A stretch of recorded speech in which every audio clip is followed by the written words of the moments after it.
Well, thank you. And again, thank you for choosing this intimate gathering, what some people might call niche, as opposed to, hi, here's another lookout.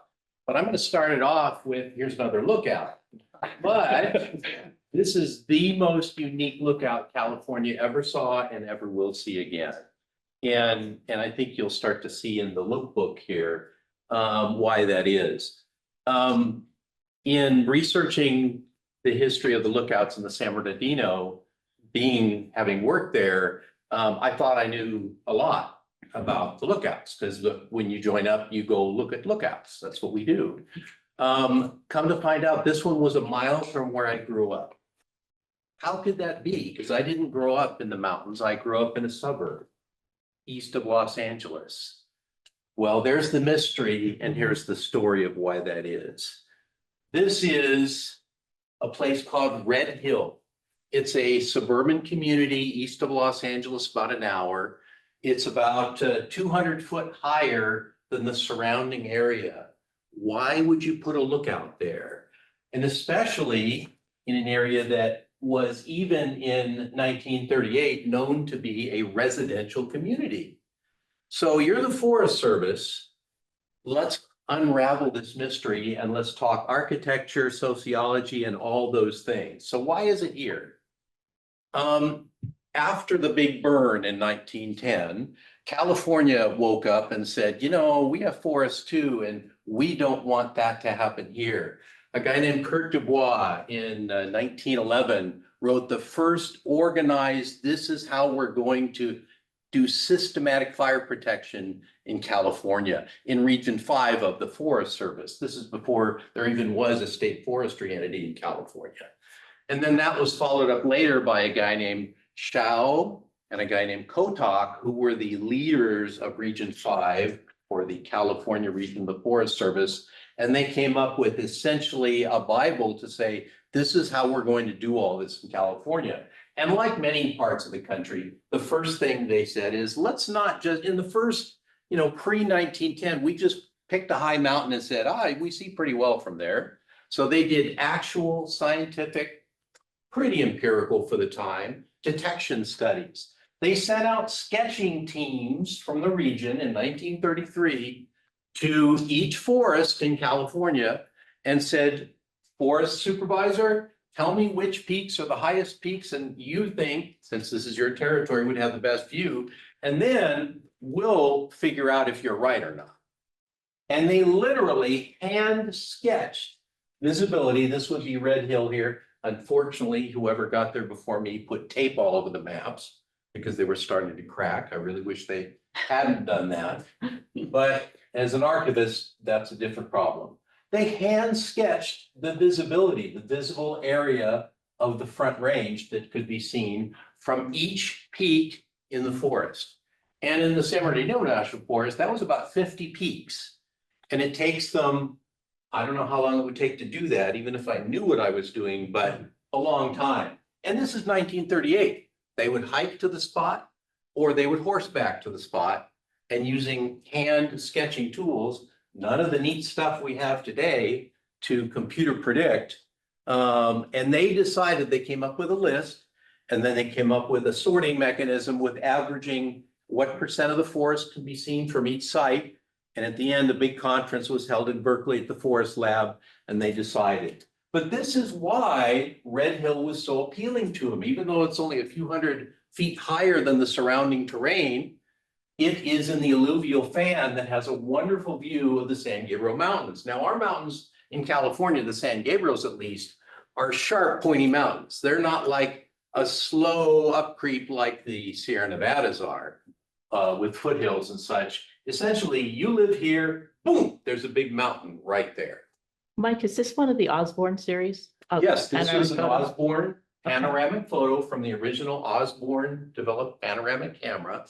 And after they did the sketching, then they sent the photo crew out to validate what the sketching crew had done.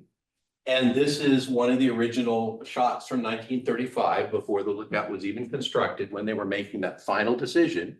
Now, a few of the times the Osborne was put on top of an existing lookout, and they would take two sets. They would do two prints, one for the lookout, but one for the dispatcher, so the dispatcher could see what the lookout was calling in. If it's at 10 degrees from the lookout point, the dispatcher could look and say, oh, yeah, that's what he's looking at right there, right by Cucamonga Creek. So at any rate, they decided this is one of the spots we really want.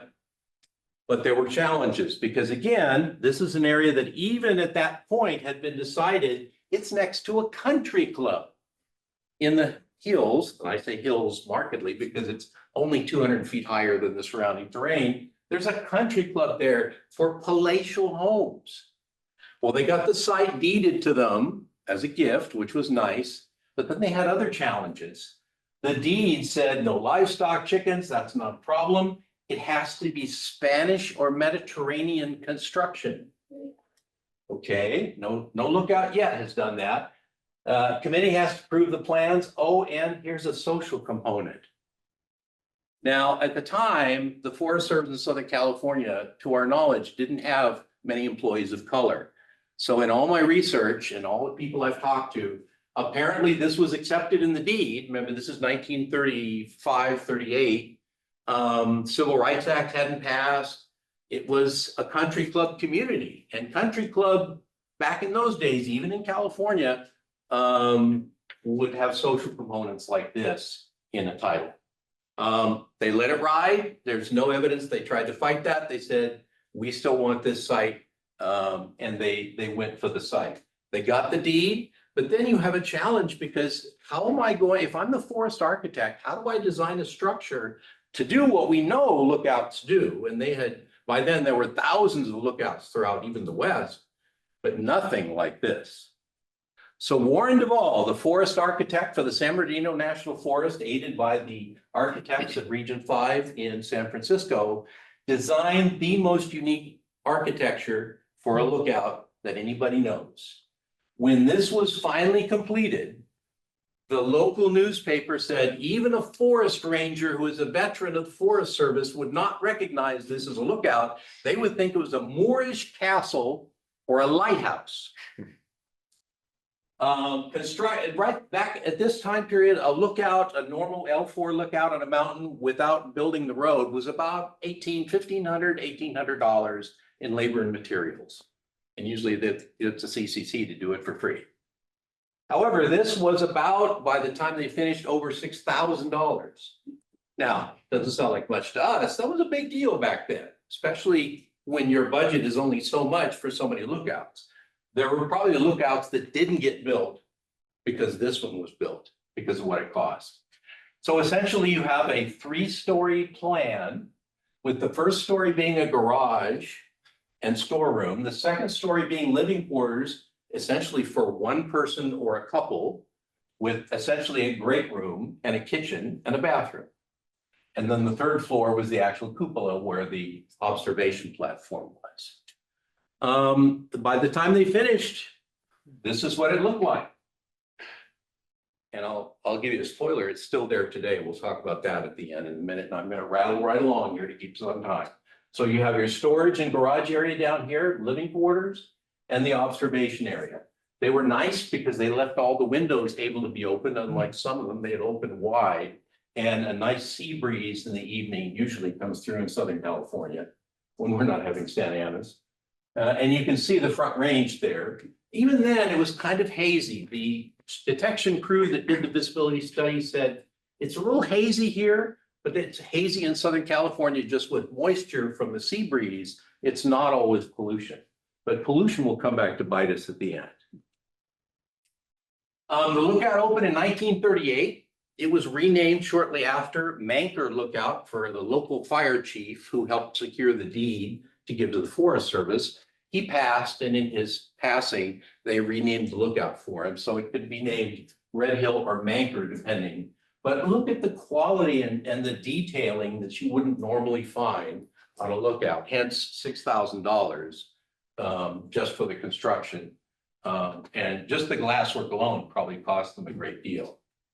It had a good career. It had many lookouts that stayed several years.